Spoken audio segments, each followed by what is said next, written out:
Mostly next class में ये chapter खत्म हो जाएगा, मोस्टली ऐसा हो जाएगा, ऐसा एज्यूम कर रहे हैं हम लोग। और आप लोगों को पहले भी बता दूं, पहले भी बताया हूं बहुत बार कि आज आप लोग का टेस्ट है ईएमआई का, ठीक है? तो टेस्ट दे दीजिएगा, कुछ लोग दे दिए होंगे, कुछ लोग नहीं दिए होंगे, कि आराम से देंगे। नेक्स्ट टेस्ट फिर से ईएमआई का होगा, आज थर्सडे है ना, मंडे को, वो ऐप के थ्रू होगा, आपको मैसेज आ जाएगा, ठीक है? चलिए, स्क्रीन दिख रहा है ना आप लोग को? सर एक बार वापस रिपीट कर दीजिए ना, क्या बोले प्लीज। यस, कुछ नहीं बोला हूँ। कुछ तो बोल रहे थे सर। अरे कुछ बोला ही नहीं, मैं बोला कि वो आज टेस्ट है आईएमई वाली वेबसाइट पे, वो दे देना, फिर मंडे को एक टेस्ट होगा ईएमआई का ही, ठीक? चलिए, तो आज हम लोग कुछ कुछ थ्योरी पढ़ेंगे, उसके अलावा क्वेश्चन भी करेंगे, थ्योरी ज्यादा पोर्शन रहेगा। नेक्स्ट क्लास में खत्म हो जाएगा ये चैप्टर, फिर हम लोग तो अपना इलेक्ट्रोमैग्नेटिज्म वाला पार्ट खत्म हो गया, हो जाएगा। एकदम पहला क्लास में आपको याद होगा, मैं बताया था सितंबर तक जनरली इलेक्ट्रोमैग्नेटिज्म चलता है। पहले एक क्वेश्चन आपको देता हूं मैं, पहले ये क्वेश्चन बनाइए, उसके बाद थ्योरी पढ़ेंगे।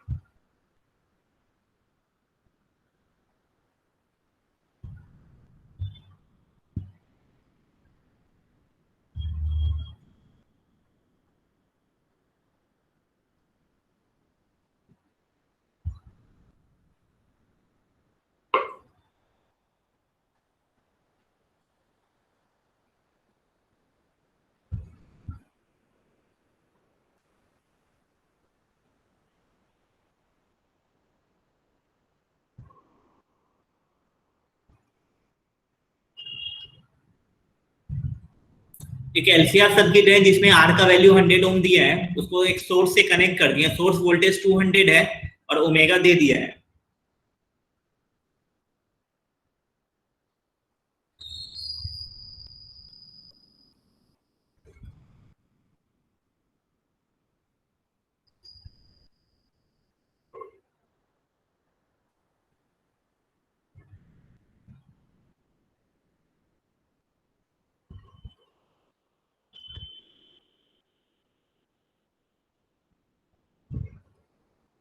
अब एलसीआर सर्किट में से आप कैपेसिटर हटा देते हैं तो वो कैसा सर्किट बन जाएगा?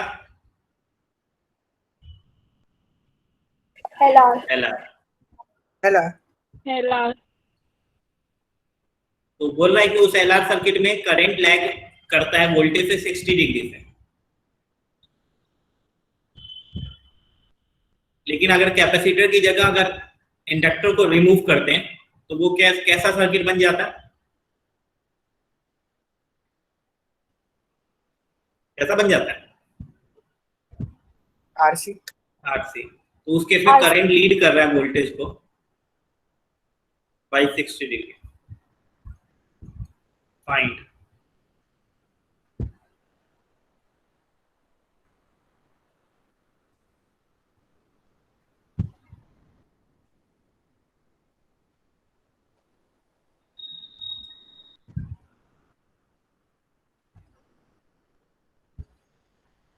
ये तो क्वेश्चन लिखने की जरूरत नहीं है, सीधा सीधी आंसर वो सब कीजिए।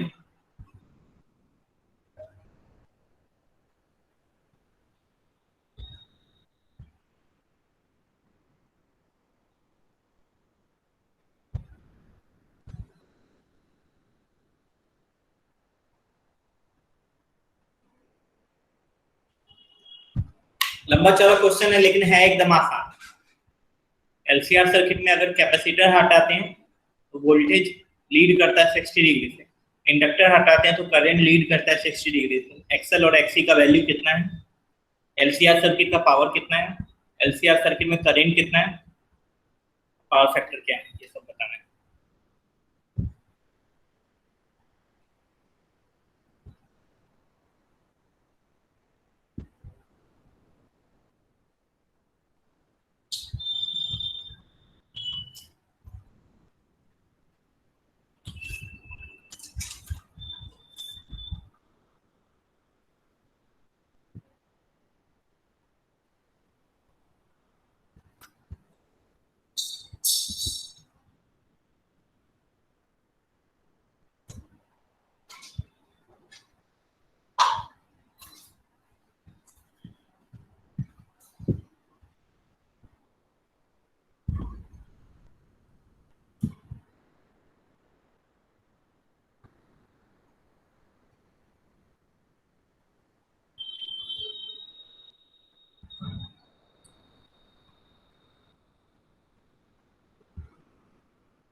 ये बस क्वेश्चन नाम का बना है, काम एकदम आसान वाला है। तो आपको बोला है कि सिर्फ कैपेसिटर हटाते हैं तो वोल्टेज लीड करता है कितना, 60 डिग्री से। यानी आपको 10 फाई LR सर्किट का दे दिया है, वो क्या होता है, XL/R होता है। तो 10 60 डिग्री वो XL/R, XL equal to √3R, और R दिया हुआ 100, तो 100 √3 ओम। उसी तरह अगर इंडक्टर को हटाते हैं तो वो RC सर्किट बन जाएगा। उस केस में भी 10 फाई होता है XC/R, वो भी 60 डिग्री है, तो √3 इक्वल टू XC/R, यानी आपका XC इक्वल टू 100 √3 ओम आ गया। तो आप देखिएगा XL और XC सेम है, यानी ये LCR सर्किट जो था वो रेजोनेंस में था, यानी ये LCR सर्किट जो है वो रेजोनेंस में है।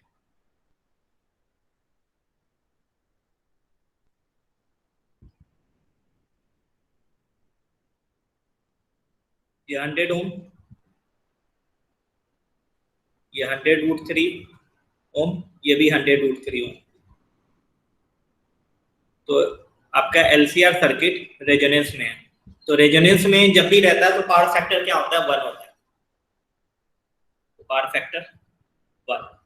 तो सर्किट प्योरली रेजिस्टिव यूज होता है, तो R Z equal to R हो जाएगा, यानी सर्किट में करंट जो होगा 200/100 यानी 2 एम्पियर। तो पावर क्या होता है, ERMS IRMS cos phi।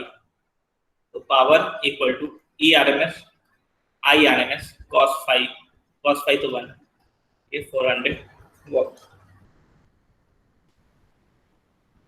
कुछ लोग 200 वॉट लिख रहा है, क्यों लिख रहा है 200 वॉट? याद रखना जो डेटा दिया हुआ रहता है हमेशा याद रखना वो RMS डेटा दिया रहता है। यहाँ पे ऐसा दिया हुआ है, कहीं पीक वगैरह नहीं लिखा है, AC सोर्स ऑफ 200 वोल्ट, यानी वो RMS डेटा है। तो वोल्टेज RMS है तो उससे डिवाइड करेंगे तो करंट भी RMS आएगा, तो इसलिए ऐसा होगा। किसी को भी कोई डाउट है? No sir. No sir. नहीं, सबको क्लियर है? सब लोग पावर 200 वॉट क्यों लिख रहा है? 200 ही आएगा क्या? ऐसा कैसे 200 लिख रहा है? सब लोग क्या कर रहा है, वही RMS वाला गड़बड़ कर रहा है क्या? बोलो ना रे। हाँ तो थोड़ा सा ध्यान रखिएगा, आपको पहले भी बताया हूं मैं, AC में जब भी दिया रहता है ना, इक्वेशन दिया है तो E equal to E0 sine omega, ठीक। सिंपल वोल्टेज दे दिया है यानी वो RMS वोल्टेज दिया है, तो RMS वोल्टेज से करंट भी RMS आता है, तो ERMS IRMS cos phi, इसलिए आपका ये है। तो ये अपना हो गया।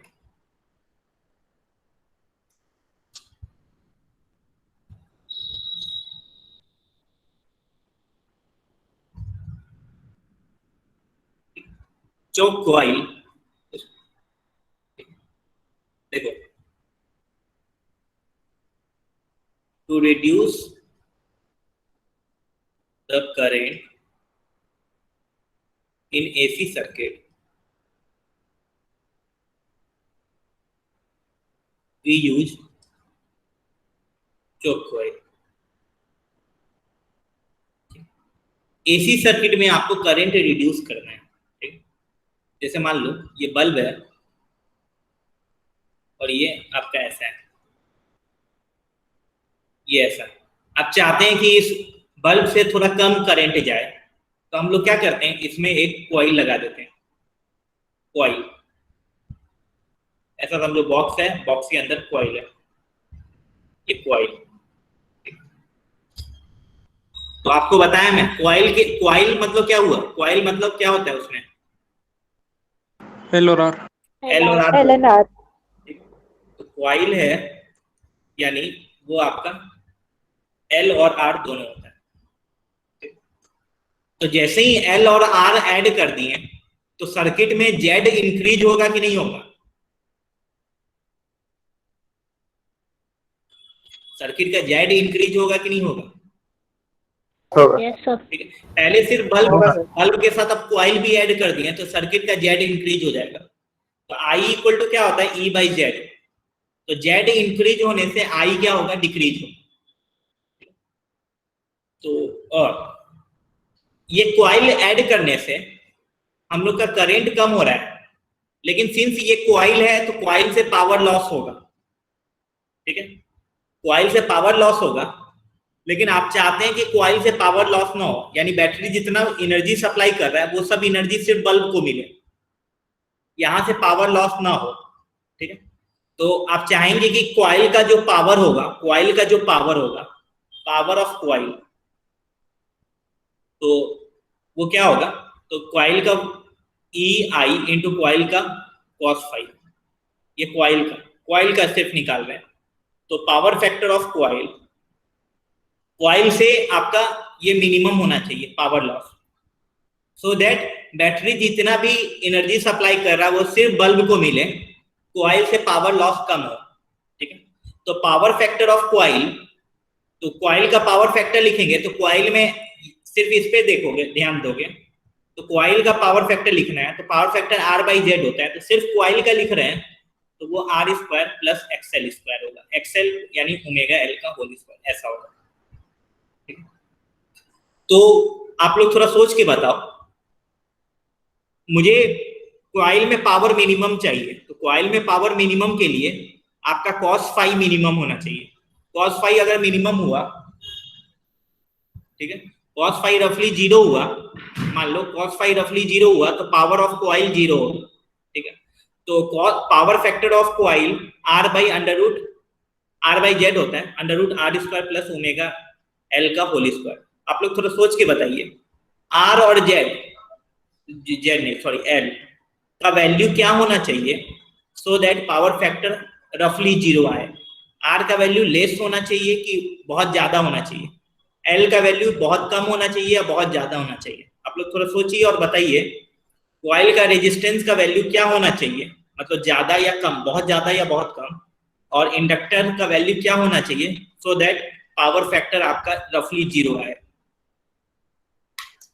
आप लोग मेरा क्वेश्चन समझे ना, मुझे चाहिए कि पावर फैक्टर जीरो, लगभग जीरो आए। ठीक है, तो आर का वैल्यू और एल का वैल्यू रफली कैसा होना चाहिए सो दैट पावर फैक्टर बहुत कम आए।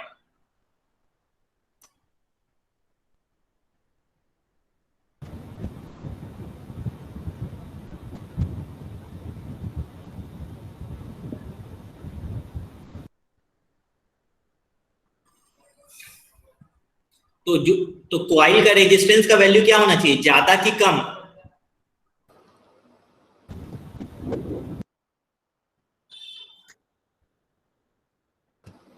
एल कम होना चाहिए।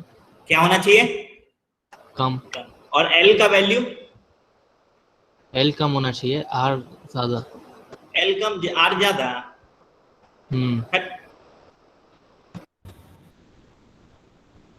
एल कम आर ज्यादा, यानी एल को जीरो मान लो तो सिर्फ आर बाई आर बनेगा, तो पावर फैक्टर तो 1 आ जाएगा। सॉरी। कोई और बोलो भाई। आर कम और एल बहुत ज्यादा।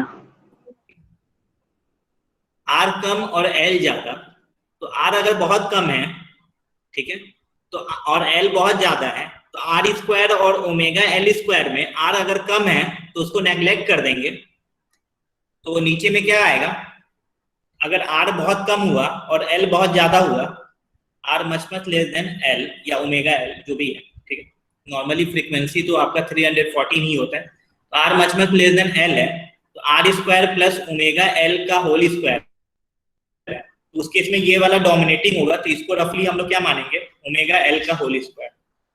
तो नीचे में क्या आएगा, सिंपली ओमेगा एल आएगा, और एल बहुत ज्यादा है, आर बहुत कम है, तो ये वैल्यू रफली क्या हो जाएगा, जीरो। ठीक है, तो याद रखिएगा, चोक कॉइल में जो हम लोग चोक कॉइल बनाते हैं उसमें इंडक्टेंस का जो वैल्यू होता है वो बहुत ज्यादा होता है, रेजिस्टर का वैल्यू कम होता है। ठीक है,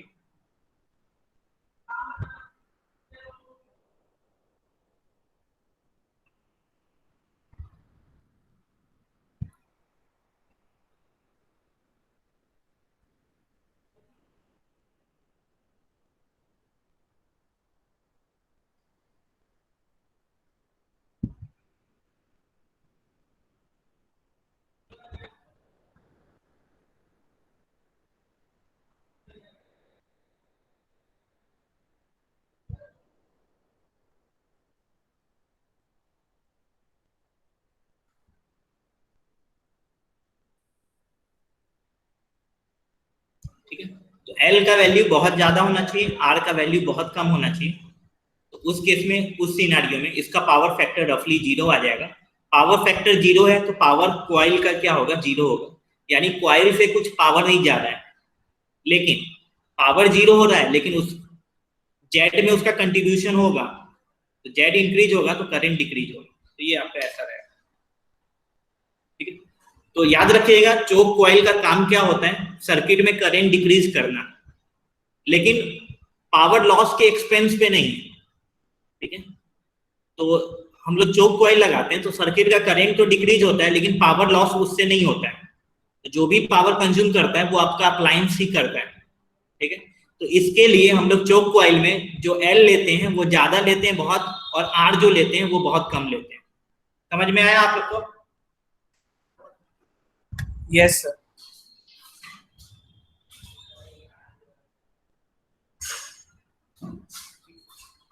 तो याद रखिएगा, चोक कॉइल का काम है एसी सर्किट में करंट रिड्यूस करना। ये आपका चोक कॉइल का टॉपिक तो छोटा सा है, ये बस याद रखना है कि एल का वैल्यू बहुत ज्यादा और आर का वैल्यू बहुत कम, ये चोक कॉइल होता है।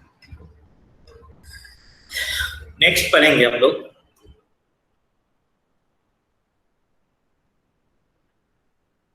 Sharpness of resonance curve. Sharpness of resonance curve, ठीक। तो आप लोगों को बताया हूं मैं, peak value of current versus omega का ग्राफ कैसा होता है।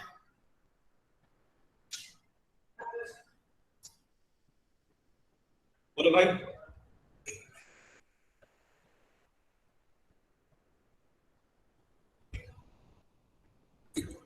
करंट और ओमेगा का ग्राफ कैसा होता है, मैक्सिमा वाला या मिनिमा वाला? मैक्सिमम। मैक्सिमा, ठीक। ये आपका ऐसा रहता है, जिस ओमेगा पे मैक्सिमम होता है उसको हम लोग रेजोनेंस फ्रीक्वेंसी कहते हैं, ये मैक्सिमम, ठीक है। तो 3 तरह का इसमें बनाता हूं मैं ग्राफ।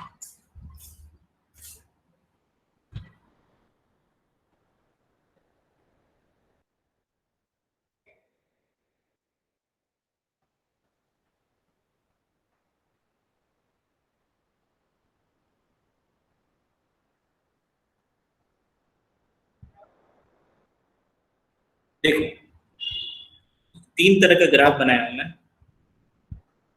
ये 1 है, इसको मान लो 2 और इसको मान लो 3, ठीक। कौन सा ग्राफ, तीनों रेजोनेंस का ग्राफ है। आप देख रहे हैं तीनों में पीक आ रहा है ओमेगा नॉट पे, तीनों का सेम रेजोनेंस हो रहा है। मुझे आप लोग सोच के बताओ, देख के ही बताओ कि कौन सा ग्राफ ज्यादा शार्प है।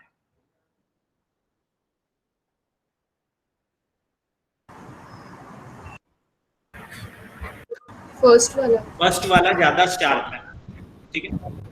जो फर्स्ट वाला आपका ज्यादा शार्प है, शार्प मतलब क्या हुआ, अगर रेजोनेंस से थोड़ा भी आगे पीछे गए, रेजोनेंस फ्रीक्वेंसी से थोड़ा भी आप आगे पीछे गए, आपका सडन चेंज आएगा, सडन चेंज आ रहा है, ठीक है। या जो ज्यादा फ्लैट है, जो ग्राफ थोड़ा फ्लैट होता है, ठीक है, ये वाला फ्लैट है, ये उससे कम फ्लैट है, ये उससे बहुत ज्यादा कम है, तो ग्राफ 1 वाला ज्यादा शार्प होता है, ठीक है। देखो, एक बैंड विड्थ होता है, बैंड विड्थ, एक होता है बैंड विड्थ, ठीक। कोई भी चीज, कोई भी सिग्नल को ट्रांसमिशन के लिए, जैसे हम लोग कोई चीज देखते हैं या आप लोग रेडियो सुनते हैं, 92.7 बिग एफएम बजाते रहो, ये सब होता है, ठीक है, ये एफएम, ठीक है।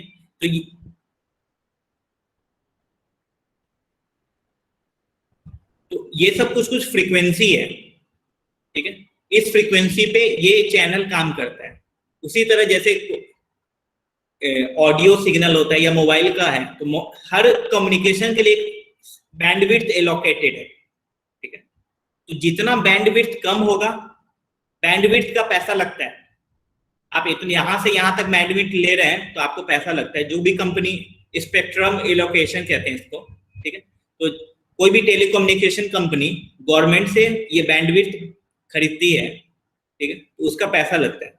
तो कंपनी चाहेगा कि उसका बैंडविड्थ क्या हो, कम रहे, कम रहेगा पैसा, कम बैंडविड्थ रहेगा तो कम पैसा खर्च करना हो, ठीक है। तो बैंडविड्थ कम होने के लिए, बैंडविड्थ कम होने के लिए, ठीक है, बैंडविड्थ मतलब सिंपल, ये डिस्टेंस को बैंडविड्थ कहते हैं, ठीक है। तो किस केस में बैंडविड्थ कम होगा? शार्प वाले कर्व में आपका बैंडविड्थ कम होगा, ठीक है। तो शार्पनेस को डिफाइन करने के लिए, शार्पनेस ऑफ रेजोनेंस कर्व को डिफाइन करने के लिए एक क्वालिटी फैक्टर डिफाइन करते हैं, क्वालिटी फैक्टर, क्वालिटी फैक्टर, ठीक है। क्वालिटी फैक्टर क्या बताता है कि आपका कर्व, रेजोनेंस कर्व कितना ज्यादा शार्प है। तो क्यू फैक्टर, क्यू होता है, उसको कैसे डिफाइन करते हैं? Omega naught by 2 delta omega, omega naught by 2 delta omega.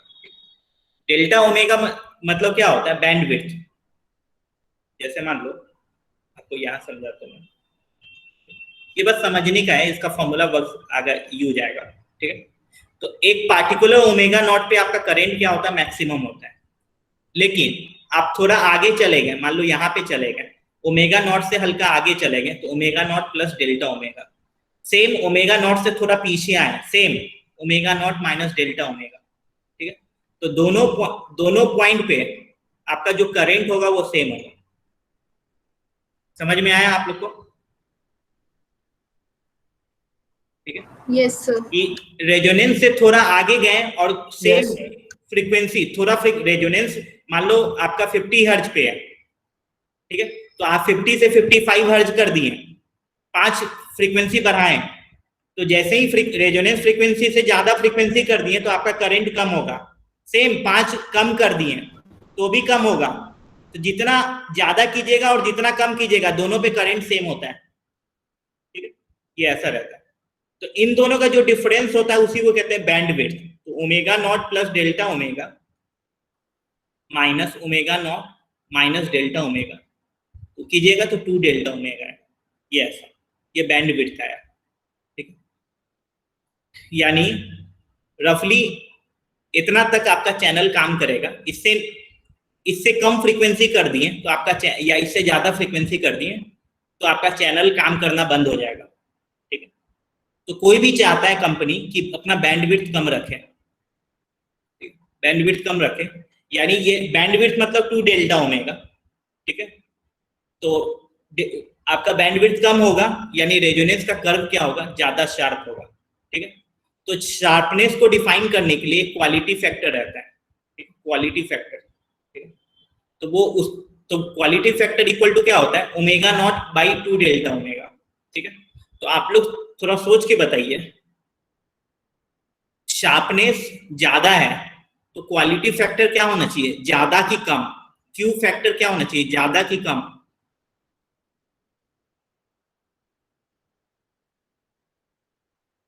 ज्यादा शार्पनेस में ज्यादा, ठीक है, क्योंकि ज्यादा शार्प होने के लिए ये बैंडविड्थ क्या होना चाहिए? कम।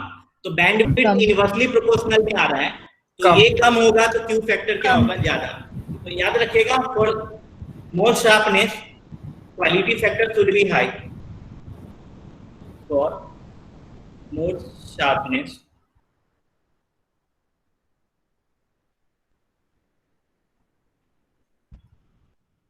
bandwidth should be low or quality factor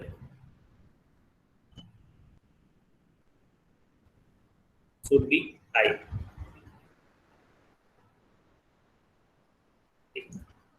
और जो ज्यादा शार्प होते हैं,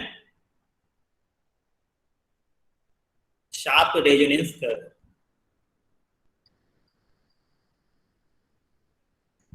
वो कहते हैं सेलेक्टिव, हाईली सेलेक्टिव, ठीक है, इसको चूज करते हैं।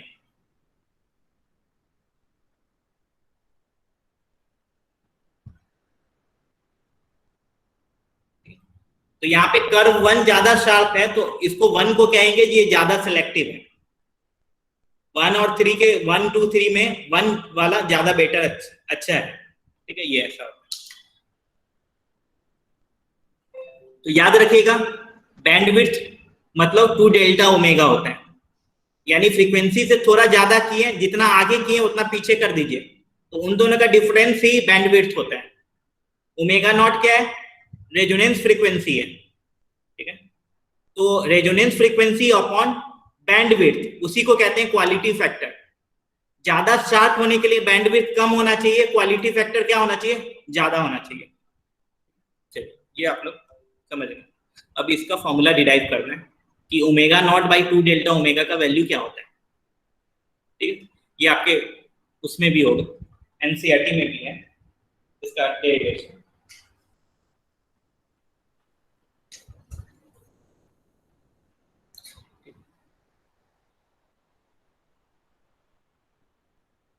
The range of frequency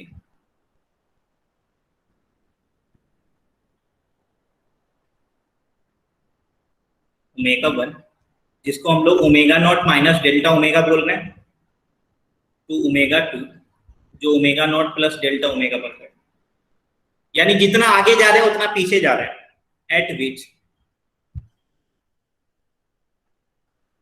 the power in the circuit is more than half of maximum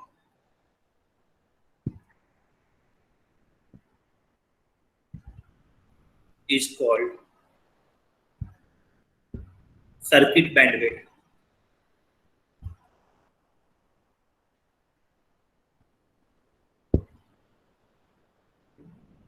यानी bandwidth equal to omega 2 minus omega 1, जो आपका 2 डेल्टा ओमेगा। तो रफली हम लोग बैंडविड्थ तक क्या मानते हैं कि आपको बताया हूं मैं ये पहले भी कि ये आपका करंट वर्सेज ओमेगा का ग्राफ है। करंट मैक्सिमम कब होता है? रेजोनेंस पे। कितना होता है? मान लो आई नॉट, और वो कितना होता है? ई नॉट बाई आर होता है, क्योंकि रेजोनेंस पे जेड क्या होता है? आर होता है। आई नॉट ये मैक्सिमम होता है, ये मैक्स। कहां तक? पावर, ठीक है। तो रेजोनेंस पे करंट मैक्सिमम है, यानी पावर भी मैक्सिमम है, ठीक है। तो मैक्सिमम पावर का हाफ, ठीक है, maximum power, the range of frequency at which power in the circuit is more than half of maximum, ठीक है। तो देखिए, तो पावर का formula E R M S I R M S cos phi भी होता है, और आपको ये भी बताया मैं आई आर एम एस का स्क्वायर इंटू आर, ये भी होता है पावर का फॉर्मूला, हाँ कि ना? हाँ सर। तो फॉर मैक्सिमम पावर, तो पी मैक्स के लिए आपको आई आर एम एस क्या चाहिए? मैक्सिमम चाहिए, ठीक है। तो I R M S maximum वो कब होगा? जब रेजोनेंस होगा।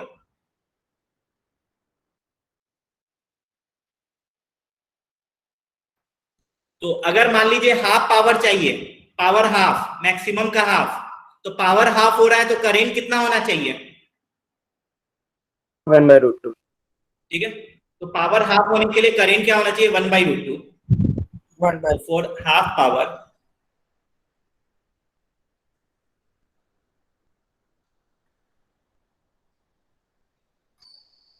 current should be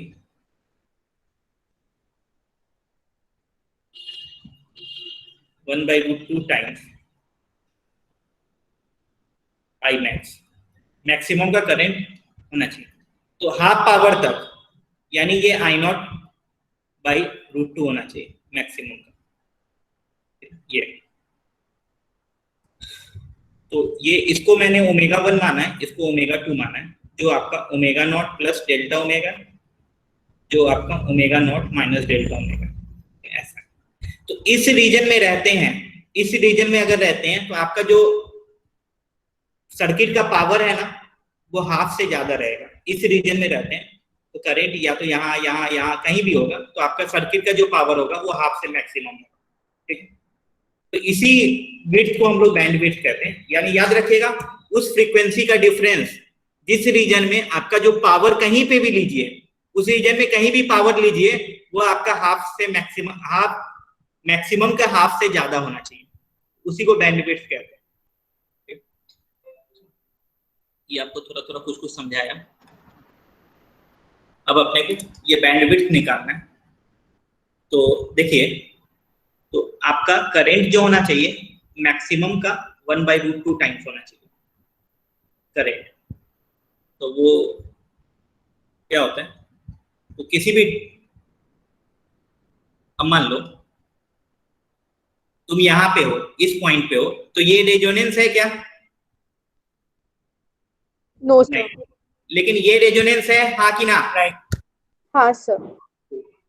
तो जब रेजोनेंस होता है तो जेड को क्या लिखेंगे? आर लिखेंगे। जब रेजोनेंस नहीं होगा तो जेड को जेड ही रहने देंगे। तो करंट किस ओमेगा पे 1/√2 टाइम्स होगा, तो E0/Z। और I0 मैक्सिमम कब होगा? रेजोनेंस पे होगा। वो कितना होगा? E0/R होगा, वो √2 टाइम्स ये E0/Z। E0 कैंसिल हो गया, तो यहां से क्या आ रहा है? Z = √2R, ठीक है। तो Z क्या होता है? R² + XL - XC का होल स्क्वायर, ये होता है Z, और ये √2R। स्क्वायरिंग बोथ साइड करो, तो R², ये मेन डेरिवेशन है, आपको बस यही याद रखना है, ठीक है। किस ओमेगा पे आपका करंट मैक्सिमम का 1/√2 टाइम्स होगा, तो XL - XC का होल स्क्वायर = 2R², ठीक। ये R² उधर चला जाएगा, तो 2R² में से R² जाएगा, तो R² बचेगा, ठीक है। स्क्वायर कैंसिल हो जाएगा, तो आपका क्या आ रहा है? XL - XC = R आ रहा है। अब XL, ठीक है, XL और XC, तो कोई पार्टिकुलर ओमेगा निकाल रहा हूं मैं, ठीक है। मान लो ये वाला ओमेगा ले रहा हूं, ठीक है। आपका दोनों में से कोई भी एक रूट आ सकता है, या तो ये आएगा रूट या ये आएगा, ठीक है। क्योंकि करंट 1/√2 आया है, तो 2 ओमेगा पे पॉसिबल है ये, तो आप तो मान लेते हैं वो ω2 है,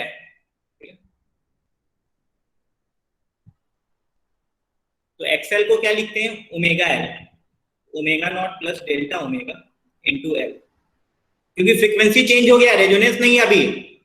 और ये क्या है? ω_C है, ω0 + delta omega × C, yes, = R। पहले टर्म में से ω0 कॉमन ले लो, तो ये होगा 1 + डेल्टा ω/ω0।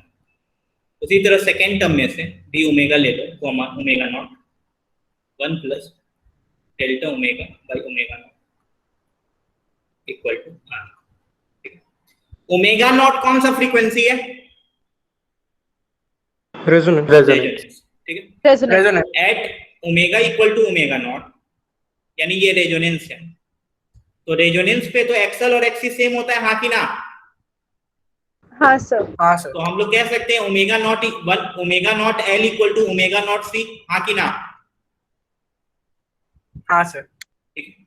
तो आप देखिएगा 1/ω0C, इसको हम लोग ω0L लिखेंगे, 1/ω0C को ω0L लिखेंगे।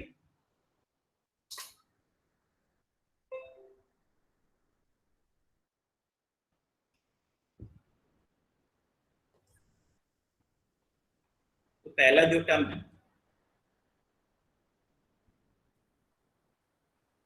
1/ω0C को हम लोग ω0L लिखे हैं, और नीचे में ये है, इसको ऊपर लिया है और पावर 1 लिख दिए। किसी को भी कोई डाउट है? No sir. नहीं। और आपको बताया मैं थोड़ी देर पहले अभी, शार्पनेस होने के लिए डेल्टा ओमेगा क्या होना चाहिए? कम की ज्यादा? कम। कम। तो डेल्टा ω/ω0 और भी कम हो जाएगा, ठीक है। जैसे मान लो ω0 तुम्हारा मान लो 420 है या 400 है, तो ये जो डेल्टा ओमेगा होता है वो बहुत कम होता है, मान लो 2 है, तो एक 402 होता है और एक 398 होता है, ठीक है। जैसे बीट्स वगैरह पढ़ते हो ना कि 2 बीट्स है तो ज्यादा भी होता है कम भी होता है, उसी तरह इसमें भी होता है। आपका 400 रेजोनेंस है तो 2 ज्यादा कर दिए 2 कम कर दिए, तो डेल्टा ओमेगा 2 है अपॉन ओमेगा नॉट 400 है, तो ये 1 से बहुत छोटा होता है, तो इसलिए हम लोग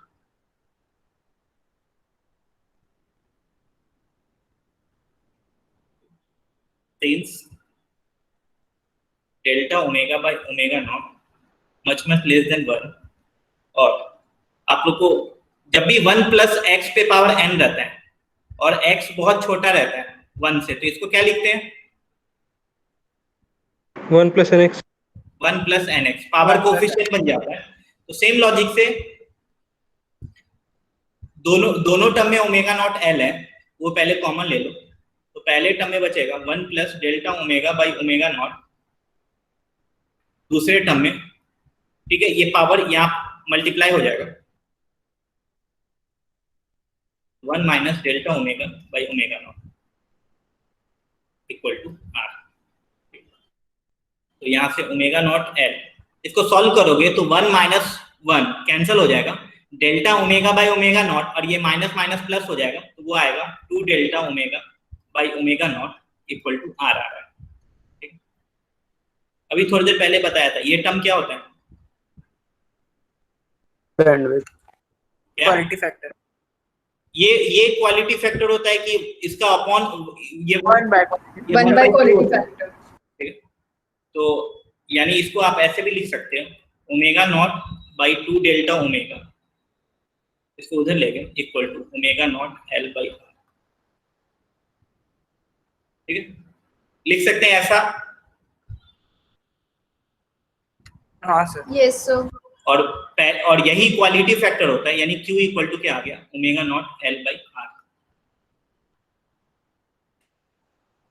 एनसीईआरटी में देखिएगा एकदम सेम टू सेम लाइन लिखा हुआ है, ठीक है, तो आपको भी बस कंट्रोल C और कंट्रोल V दबाना है और लिख देना है, ठीक है। तो याद रखिएगा क्वालिटी फैक्टर का फॉर्मूला क्या होता है?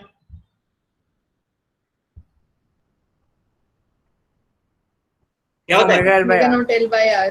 Omega naught l by r। Quality factor actual में होता है ओमेगा नॉट बाई बैंडविड्थ, और उसका वैल्यू आता है l by r, omega naught l by r, ठीक है। ये आप लोग को चमक गया, ठीक है, यानी आपने तो omega naught by 2 delta omega वो होता है क्वालिटी फैक्टर, और यही होता है omega naught l by r, ठीक है। और ओमेगा नॉट l ये एक्सएल है, तो इसको आप ऐसे भी लिख सकते हैं, हाँ कि ना? हाँ सर. ठीक है।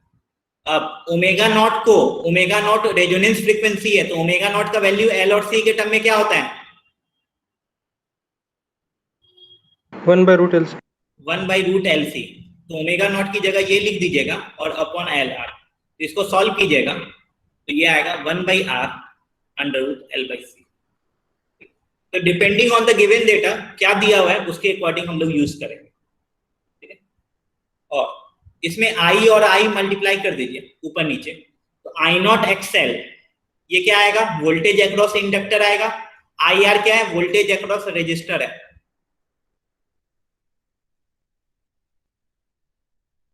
तो ये आपको फॉर्मूला, सब एक ही फॉर्मूला है, ये आपको याद रखना है।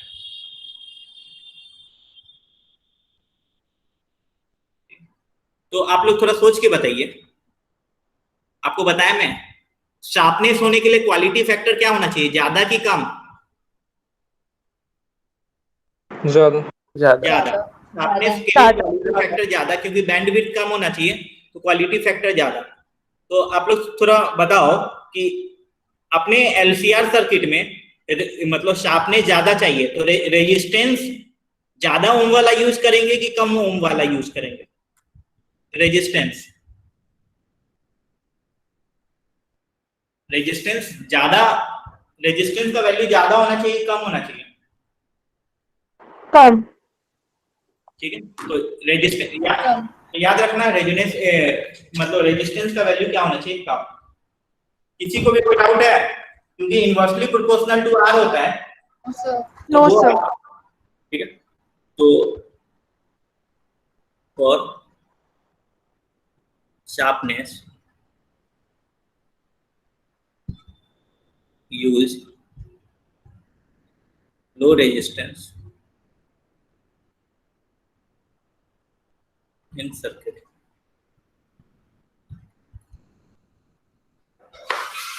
यस सर, ठीक है। तो और बैंडविड्थ डेल्टा ओमेगा नहीं होता है, याद रखना। बैंडविड्थ कितना होता है? 2 delta omega. Bandwidth 2 delta omega. तो बैंडविड्थ अगर बोलेगा, बैंडविड्थ तो 2 डेल्टा ओमेगा का वैल्यू क्या आएगा? ओमेगा नॉट कैंसिल हो गया, तो 2 delta omega equal to R by L होता है। ये बैंडविड्थ होता है। एल कम है, सॉरी आर कम है तो बैंडविड्थ कम है, बैंडविड्थ कम है तो आपका क्वालिटी फैक्टर कम।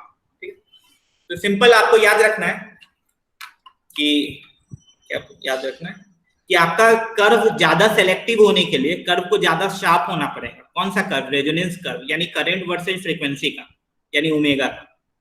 ठीक है, ज्यादा शार्प होना चाहिए। ज्यादा शार्प होने के लिए बैंडविड्थ क्या होना चाहिए? कम होना चाहिए। बैंडविड्थ कम यानी क्वालिटी फैक्टर ज्यादा। ठीक है, तो quality factor omega naught L by R होता है, जिसको ये सब फॉर्मूला रहता है। ठीक है, और ये डेल्टा ओमेगा हम लोग कहां से निकालते हैं? तो हम लोग क्या मानते हैं कि हम लोग वैसा ही फ्रीक्वेंसी का रेंज सेलेक्ट करते हैं जिसमें आपका जो पावर है वो मैक्सिमम का क्या होना चाहिए?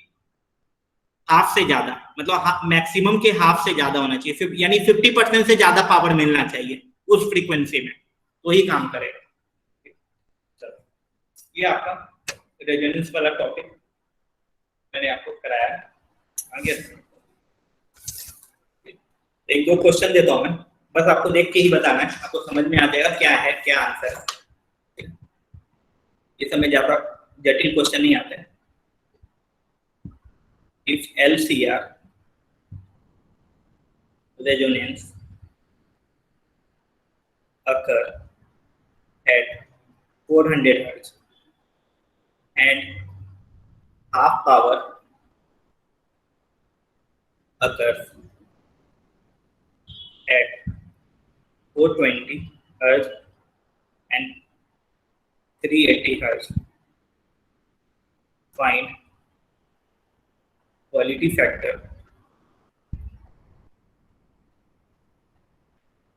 and bandwidth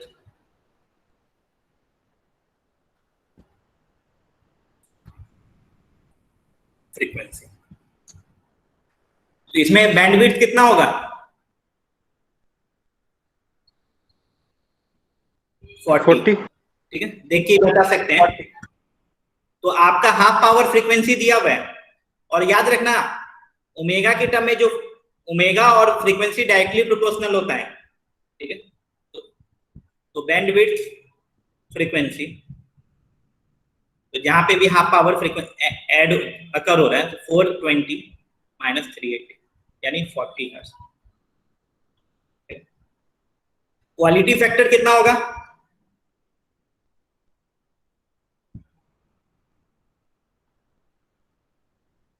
कोई बताओ?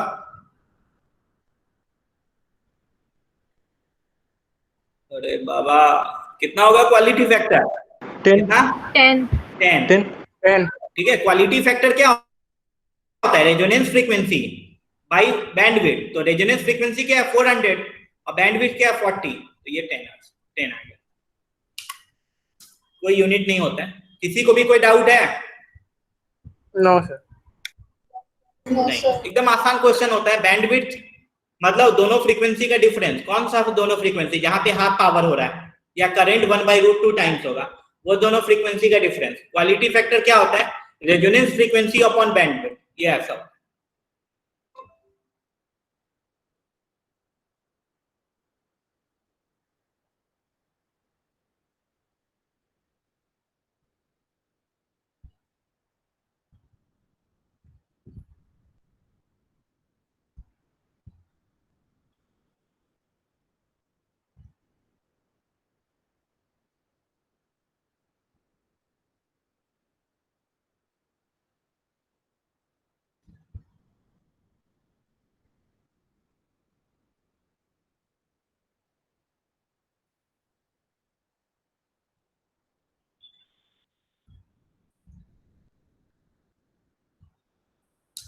ये ऐसा सर्किट दिया हुआ है, इसका बैंडविड्थ बताना है और क्वालिटी फैक्टर बताना है। चलिए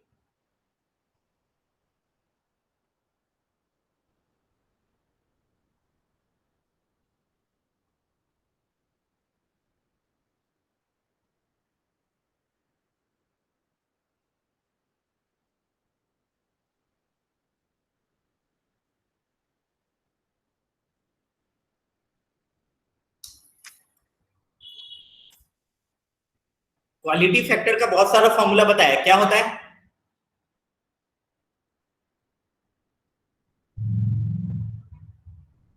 क्या होता है क्वालिटी फैक्टर?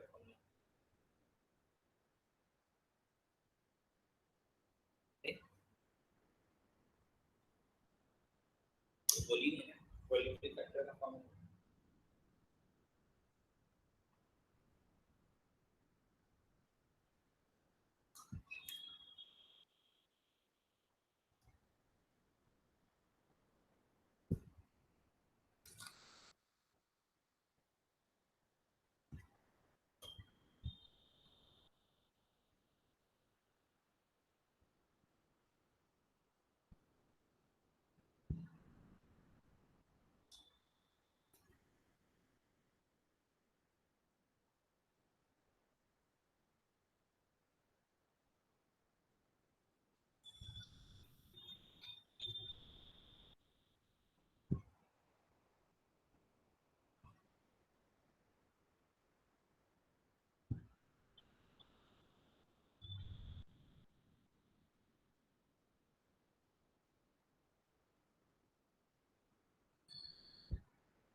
किसी का सॉल्व नहीं हुआ?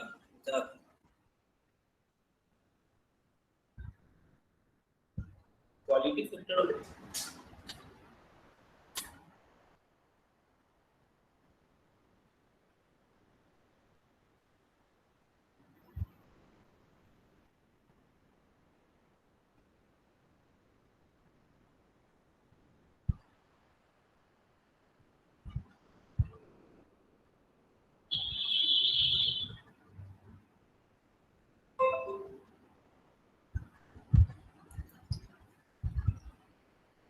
तो आपको बताया मैं, omega naught by 2 delta omega equal to omega naught L by are.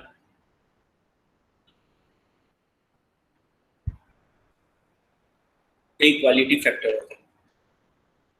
तो आपका 2 डेल्टा ओमेगा ही बैंडविड्थ होता है, वो आर बाई एल होता है। आर 40 दिया हुआ है और एल दिया हुआ 5, तो ये 8 आ जाएगा। डेल्टा ओमेगा है ये। अगर फ्रीक्वेंसी के टर्म में बोलेगा तो ये बैंडविड्थ जो है आएगा रेडियन पर सेकंड में आएगा। रेडियन पर सेकेंड, 8 रेडियन पर सेकेंड। लेकिन अगर फ्रीक्वेंसी में चाहिए तो बाई 2 पाई कर दीजिएगा, ओमेगा बाई 2 पाई, ठीक है। तो 4 बाई पाई बैंडविड्थ है। अब तुमको क्वालिटी फैक्टर निकालना है तो ओमेगा नॉट चाहिए। ओमेगा नॉट क्या होता है? 1/√LC। L है 5, C है 80 इंटू -6, तो ये 1000, यहाँ पे 20, ये क्या आएगा? 50, ठीक है। Quality factor 50 into 5/8, 6.2। किसी को भी कोई डाउट है? No, sir. No, sir. ठीक, ये आपने कहा। तो ये सब आप कर लीजिएगा, इसमें ज्यादा कुछ नहीं है, बस मेन आपको फॉर्मूला बताना था, कैसे आया वो आपको चमका दिया मैं, ठीक है, याद रखेगा, ठीक। बस ये ध्यान रखना है, ज्यादा क्वालिटी फैक्टर के लिए, मतलब ज्यादा सेलेक्टिव होने के लिए, ज्यादा शार्प होने के लिए आपका सर्किट में रेजोनेंस क्या होना चाहिए? सर्किट में रेजोनेंस नहीं, रेजिस्टेंस। रेजिस्टेंस कैसा होना चाहिए? कम की ज्यादा? कम। कम।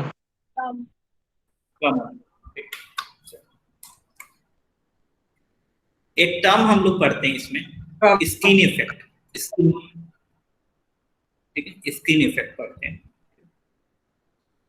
जैसे आप लोग कभी खुरापाती लोग करते हैं, वायर वगैरह देखे होंगे, ये मान लो वायर है, तो इसके अंदर अगर ऊपर तो प्लास्टिक का इंसुलेशन रहता है, अगर अंदर में आप देखे होंगे कभी आज तक अपने, ये प्लास्टिक का इंसुलेशन हटाइएगा तो पतला पतला बहुत सारा कॉपर वायर रहता है, ऐसा देखे हैं कभी आप लोग? हाँ sir. Yes, sir. Yes, sir. तो आप देखिएगा ना, पतला पतला ही वायर रहता है, तो अलग अलग क्यों रखते हैं? ये मतलब बहुत सारा पतला पतला वायर रहता है, वो सब अलग अलग क्यों रहता है? एक ही मोटा वायर क्यों नहीं यूज करते?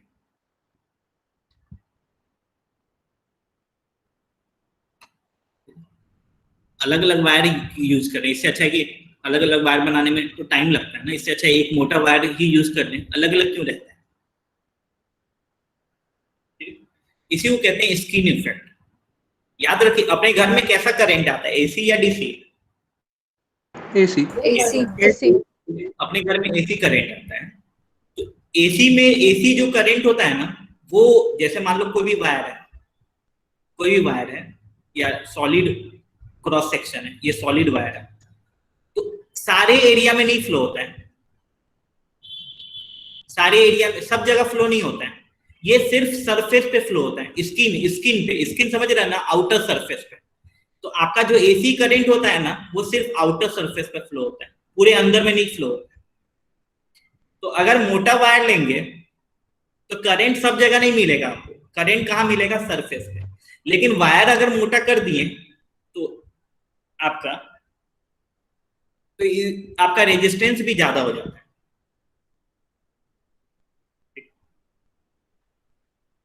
मतलब वो मटेरियल का कोई यूज नहीं है,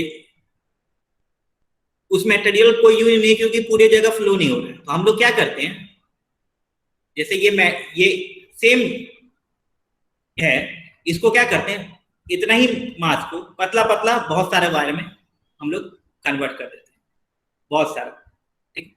तो बहुत सारा ये बनेगा, तो बहुत सारे में सरफेस आपका, बहुत सारा सरफेस मिलेगा, बहुत सारा सरफेस मिलेगा, तो यानी इसके कंपैरिजन में इसमें, ठीक है, for a given volume, for a given volume इसमें एरिया ज्यादा होता है इसके कंपैरिजन में, तो इसमें ज्यादा करंट मिलता है। तो याद रखिएगा, एसी जो करंट होता है ना, ये सब सिंपल आपका ऑब्जेक्टिव टाइप का कभी कभी कोई पूछेगा, एसी करंट है वो आपके पूरे वॉल्यूम में नहीं फ्लो होता है, वो सिर्फ सरफेस पे फ्लो होता है, इसी को हम लोग कहते हैं स्किन इफेक्ट। लिख देता हूं,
याद रखिएगा जो एसी है पूरे पूरे क्रॉस सेक्शन में फ्लो नहीं करता है।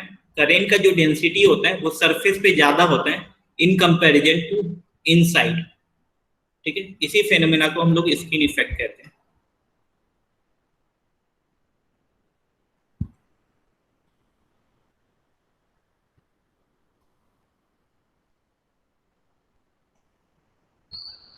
अभी तक हम लोग एसी में सीरीज सर्किट देख रहे थे, अब हम लोग पैरेलल सर्किट देखेंगे। ठीक है, तो बहुत ज्यादा इसमें डिफरेंस नहीं आएगा जो हम लोग पढ़े हैं। ठीक है, बस पैरेलल में हम लोग बेसिस किसको मानेंगे?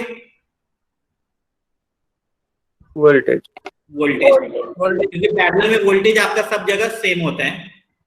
ठीक है, तो वोल्टेज को बेसिस मान के हम लोग इस केस में इंपीडेंस निकालेंगे।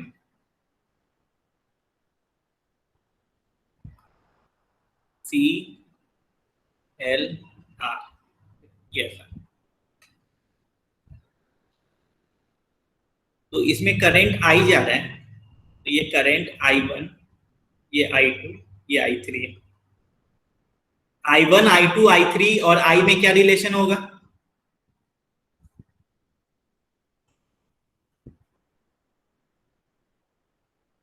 क्या रिलेशन होगा? सम इज इक्वल टू आई। हाँ, सम इक्वल टू आई। लेकिन यहाँ पे जैसे मान लो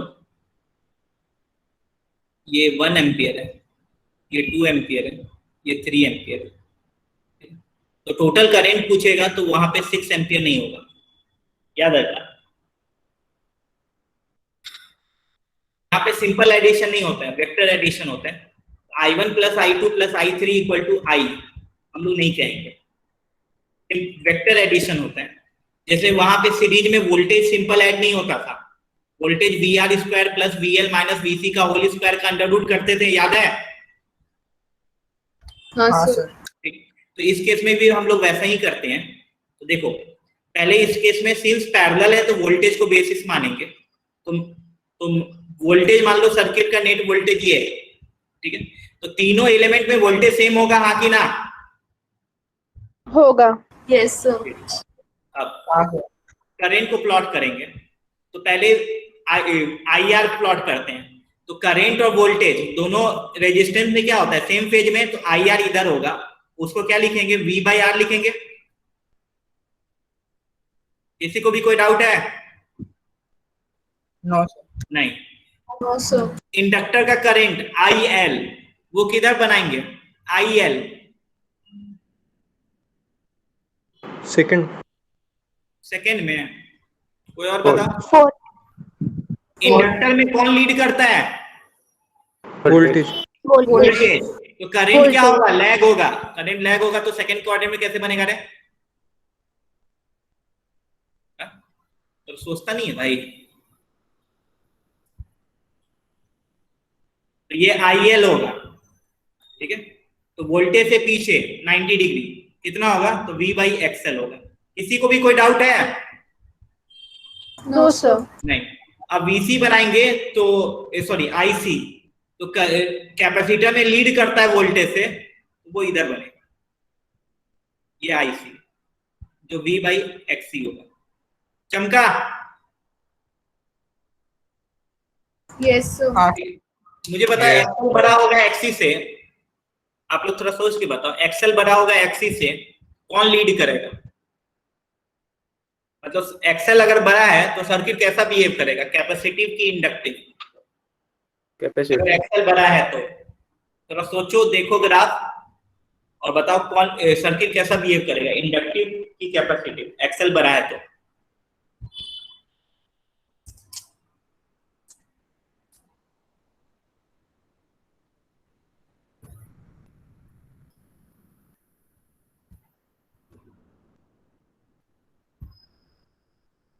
किसी को समझ में आया तो जल्दी से बोलो, पूरा जिंदगी भर का टाइम नहीं है यहाँ पे।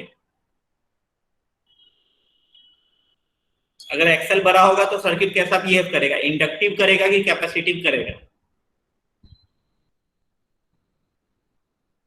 सब मूर्ख है रे, किसी को नहीं आता है समझ में। कैसा बिहेव करेगा? कोई तो बोली, क्या बोली? इंडक्टिव। इंडक्टिव कैसे भी क्यों बिहेव करेगा? एक्सेल बड़ा है तो फिर वोल्टेज ज्यादा होगा। वोल्टेज ज्यादा होगा? ये मूर्ख है रे तुम, वोल्टेज तो सब में सेम है। अगर एक्सेल बड़ा है तो आईएल छोटा होगा कि ज्यादा बड़ा? छोटा। छोटा। तो आईएल छोटा है, आईसी बड़ा है, तो आईएल और आईसी का रिजल्टेंट किधर आएगा? ऊपर आएगा। हाँ। और फिर ये इसका और इसका रिजल्टेंट इधर आएगा, यानी ये नेट सर्किट में करंट है और नेट वोल्टेज किधर है? इधर है।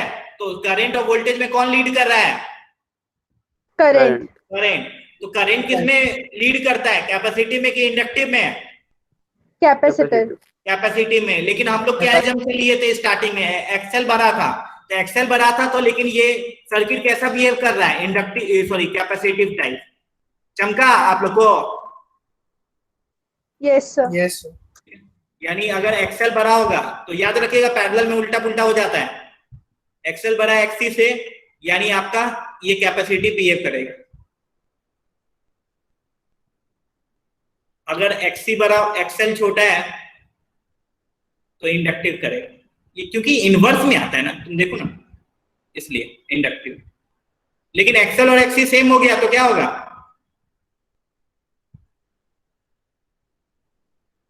Purely resistive. Purely resistive. Resistive. यानी रेजोनेंस का कंडीशन इसमें अभी भी वही है, omega naught equal to 1/√LC। यानी पैरेलल में हो या सीरीज में हो, रेजोनेंस सेम होता है कंडीशन। ठीक है, चलिए तो अभी मान लो एक्सेल बड़ा है एक्सी से, मान लेते हैं, ठीक है, तभी ना ये सॉल्व होगा।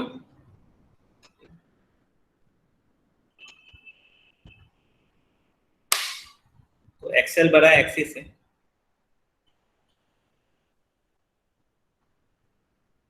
तो आईएल छोटा होगा आईसी से, क्योंकि इनवर्स रिलेशन है। तो इन दोनों का जो रिजल्टेंट आ रहा है वो ऊपर आएगा, वो आईसी माइनस आईएल होगा, वो आईआर आ रहा है। नेट सर्किट का करंट ये आ रहा है, ठीक। तो नेट सर्किट का करंट आई इक्वल टू क्या होगा? आई आर का square plus I C minus I L का स्क्वायर। आप आई एल माइनस आई सी भी लिखिएगा तो कोई चलेगा, कोई बात नहीं है, क्योंकि परफेक्ट स्क्वायर है, ठीक है। ये यानी जैसे सीरीज में वोल्टेज करते हैं ना, नेट निकालते हैं, वैसे ही पैरेलल में करंट का फॉर्मूला आता है, ठीक है। अब आई सर्किट का है, तो क्या लिखेंगे? E/Z। आई आर को क्या लिखेंगे? E/R। आईसी को क्या लिखेंगे? E/XC। और ये क्या होगा? E/XL। ई सब जगह कैंसिल हो जाएगा, यानी 1/Z इक्वल टू आ रहा है 1/R का whole square plus 1/XC minus 1/XL का होल स्क्वायर। किसी को भी कोई डाउट है? No sir. नहीं, ठीक है। तो सिंपल याद रखिएगा, इनवर्स में पैरेलल में 1/Z होता है, सब चीज 1 हो जाता है। तो वहां पे R square plus XL minus XC का होल स्क्वायर होता है, इक्वल टू जेड आता है। यहाँ पे क्या लिखते हैं? 1/Z equal to 1/R square plus 1/XC minus 1/XL का होल स्क्वायर, ऐसा रहता है।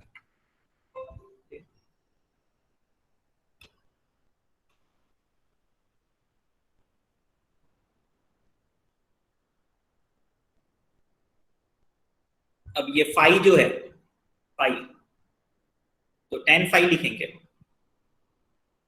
तो IC minus IL upon IR। तो IC ऊपर में भी E आएगा, नीचे में भी 1/XC minus 1/XL upon 1/R। Yes, ये भी सब 1 हो जाता है, ठीक, ये है। तो आपका जो करंट है, लीड वोल्टेज बाई फाई, ठीक, यानी सर्किट आपका कैपेसिटिव बिहेव करेगा। कैपेसिटी सब 1/1 हो जाता है, सब उल्टा पुल्टा हो जाता है। तो एक्सेल बड़ा था तो सर्किट कैपेसिटी बिहेव करेगा, ठीक है। अब तो आप देखें 1/z इक्वल टू आ रहा है, ये आया, ये एक्सी लिखिए एक्सेल लिखिए उससे कोई मतलब नहीं है।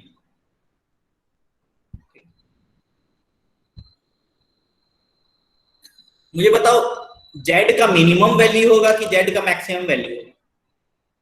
अगर एक्सेल और एक्सी सेम हो गया उस केस में z मिनिमम होगा कि z मैक्सिमम होगा? अगर एक्सेल और एक्सी सेम है उस केस में z क्या होगा, मिनिमम होगा कि मैक्सिमम होगा? मैक्सिमम। ठीक है, अगर एक्सेल और एक्सी सेम हो गया तो ये पूरे का वैल्यू मिनिमम होगा, ये पूरे का वैल्यू मिनिमम होगा, यानी 1/z का मिनिमम होगा, यानी उस केस में z का क्या होगा, मैक्सिमम होगा। यानी रेजोनेंस पे आपका z मिनिमम नहीं होता है, z क्या होता है, मैक्सिमम होता है। मैक्सिमम। सीरीज में उल्टा होता है, ठीक है। तो आपको सीरीज का रिलेशन पता है, यानी उसका उल्टा उल्टा बोलते जाइए, आपका सही होता जाएगा, ठीक। तो यानी z वर्सेज ओमेगा का ग्राफ बनाएंगे वो आपका ऐसा बनेगा, लेकिन सीरीज में उल्टा बन रहा था, और ये ओमेगा नॉट यानी 1/√LC, और उस केस में z मैक्सिमम होगा, कितना होगा, r होगा। पीक वैल्यू ऑफ करंट का तो I इक्वल टू क्या होता है, E0/z होता है, I0। तो z मैक्सिमम है यानी I0 मिनिमम है। तो इस केस में रेजोनेंस को हम लोग कैसे डिफाइन करते हैं, the frequency at which peak value of current is minimum, the frequency at which peak value of current is minimum.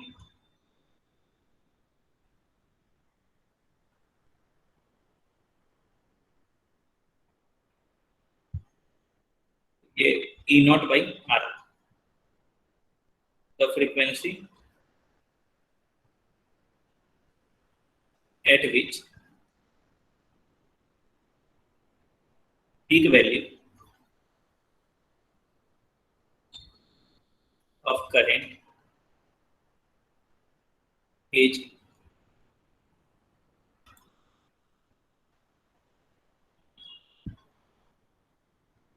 minimum is known as resonance frequency। लेकिन रेजोनेंस फ्रीक्वेंसी का value वही होगा, 1/2π√LC वही होगा, Excel और XC same होना चाहिए। Yes, तो जैसे उसमें वोल्टेज को सॉल्व करते थे करंट को बेसिस मान के, इस केस में वोल्टेज को बेसिस मान के करंट को सॉल्व करते हैं। बाकी ये सब है तो आसान चीज है, बहुत ज्यादा वो है नहीं, ठीक है। चलो कुछ क्वेश्चन दे रहा हूं मैं, आप लोग उसको सॉल्व कीजिए। ये पैरेलल वाला सर्किट अपना ओवर हो गया।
पीक वैल्यू ऑफ करंट बताना है, E0/Z होता है, यानी Z आपको निकालना है।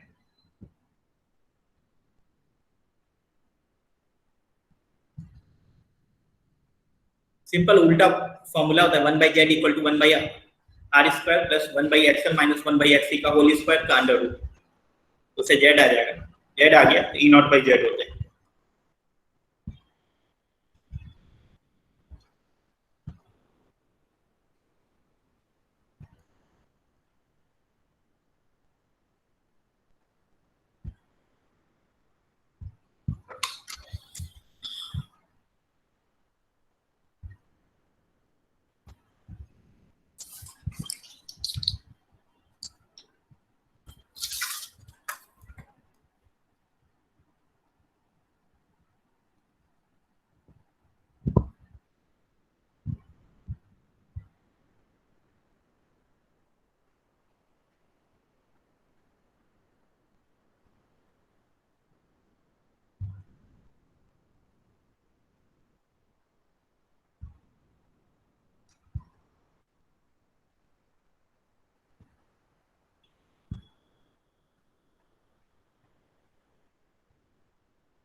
पहले केस में जेड निकालेंगे, तो 1/z इक्वल टू 1/r का स्क्वायर प्लस 1/xl, तो xl r है, माइनस 1/xc, xc 2r है, तो under root 1/r square plus 1 minus half होता है, उसका स्क्वायर करेंगे तो 1/4 ऐसा आएगा। तो ये आप देखिएगा, तो रूट 5/4 r स्क्वायर है, यानी रूट 5/2r आएगा। ठीक, तो z आपका क्या आ गया, 2r/√5। ठीक, तो पीक वैल्यू ऑफ करेंट, तो आई नॉट क्या होता है, ई नॉट बाई जेड होता है, तो V naught by Z, Z कितना है 2r/√5। चलो, किसी को भी कोई डाउट है पहले क्वेश्चन में? नो। नहीं। दूसरे क्वेश्चन में बोल रहे हैं कि रेजोनेंस है, ठीक है, तो रेजोनेंस है तो एक्सएल और एक्ससी क्या होगा, सेम। सेम। तो एक्सएल और एक्ससी सेम आ गया, तो ओमेगा आ जाएगा। तो एक्सएल और एक्ससी सेम है, यानी इंडक्टर का करंट और कैपेसिटर का करंट सेम होगा, लेकिन दोनों में फेज कितना चेंज होगा, दोनों में फेज डिफरेंस कितना होगा,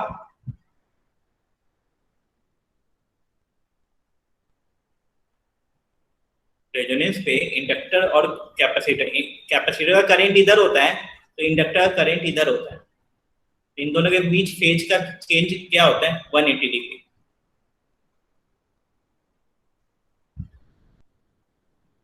तो इंडक्टर और कैपेसिटर में आपका करंट सेम होगा।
ऊपर में ओमेगा नॉट निकालेंगे, 1/√LC होते हैं, तो उससे करेंगे तो 50 है।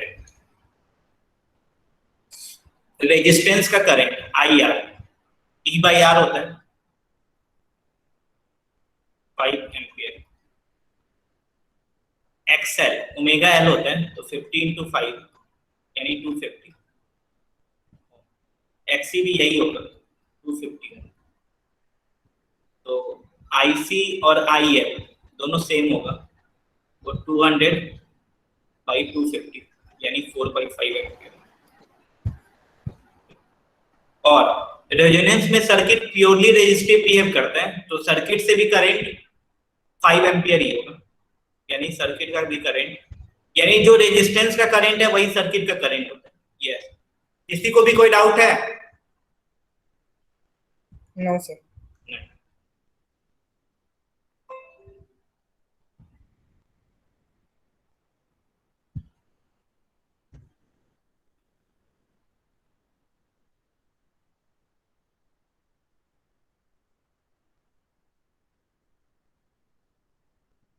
ऊपर वाला सिर्फ रेजिस्टिव है 100 ओम, नीचे वाले में LC है, LC सर्किट है। XL दिया हुआ 200 ओम, XC दिया हुआ 100 ओम, और सर्किट का वोल्टेज दिया हुआ 200 वोल्ट। तो आपको बताना है सर्किट में नेट करंट कितना होगा, नेट करंट और वोल्टेज के बीच का फेज डिफरेंस कितना है।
इसमें LC जो सर्किट है, LC सर्किट वो कैसा सर्किट है, सीरीज है कि पैरेलल है?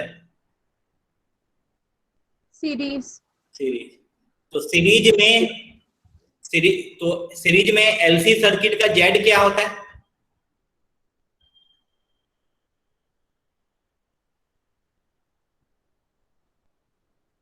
सीरीज में LC सर्किट का Z क्या होता है? XL - XC। XL - XC या XC - XL, कौन सा यूज करेंगे? XL - XC यूज करेंगे या XC - XL? XL - XL minus XC. क्योंकि XL डोमिनेटिंग है, और सिंस XL डोमिनेटिंग है तो LC सर्किट में, ये LC सर्किट है, XL डोमिनेटिंग है, तो ये सर्किट कैसा बिहेव करेगा? इंडक्टिव की कैपेसिटी? इंडक्टिव।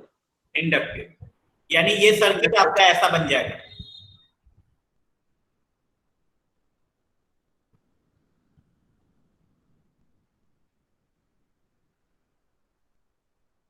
और XL - XC कर दिए तो ये 100 हो गया, ये भी 100।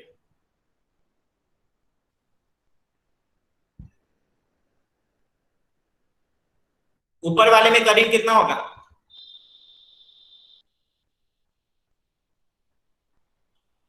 बोलो।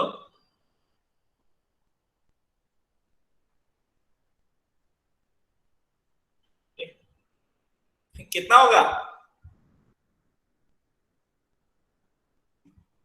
तो बोलता नहीं यार, E बाई R होता है, E बाई तो 200 वोल्ट है और रेजिस्टेंस 100 है तो 2 एम्पियर। इसमें भी करंट 2 एम्पियर होगा, E बाई एक्सएल, और एक्सएल दिया हुआ 2 एम्पियर। तो यहाँ पे ये करंट कितना होगा? 4 नहीं, 4 एम्पियर। फिर वही दिक्कत ना है, तुम लोग फिर समझ नहीं रहे हो। वेक्टर ऐड होता है, वेक्टर। तो वोल्टेज मान लो ये है, ये 200 वोल्ट था, ठीक है। तो IR जो बनाओगे, IR V V by R होता है, तो वो 2 एम्पियर आ रहा है। IL बनाओगे, IL वो किधर बनेगा?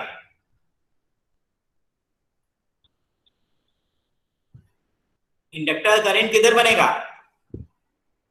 4 इसमें, क्योंकि इंडक्टर में वोल्टेज लीड करता है तो करंट क्या होगा? लैग होगा, IL E बाई XL, तो वो भी 2 एम्पियर आता है। तो ये दोनों एंगल 90 डिग्री है। तो जब भी दो वेक्टर परपेंडिकुलर होता है तो रिजल्टेंट क्या आता है? मान लो इधर आ रहा है, यही नेट करंट है। तो A² प्लस B² यानी 2√2 एम्पियर, 2√2 एम्पियर। और दोनों वेक्टर सेम है तो ये एंगल कितना होगा? 45 डिग्री, ठीक है। यानी नेट कौन लीड कर रहा है?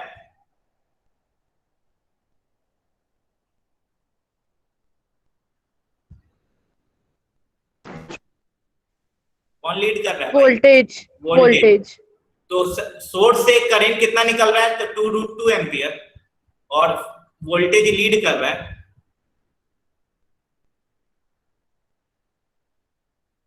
भाई कितना? 45 डिग्री।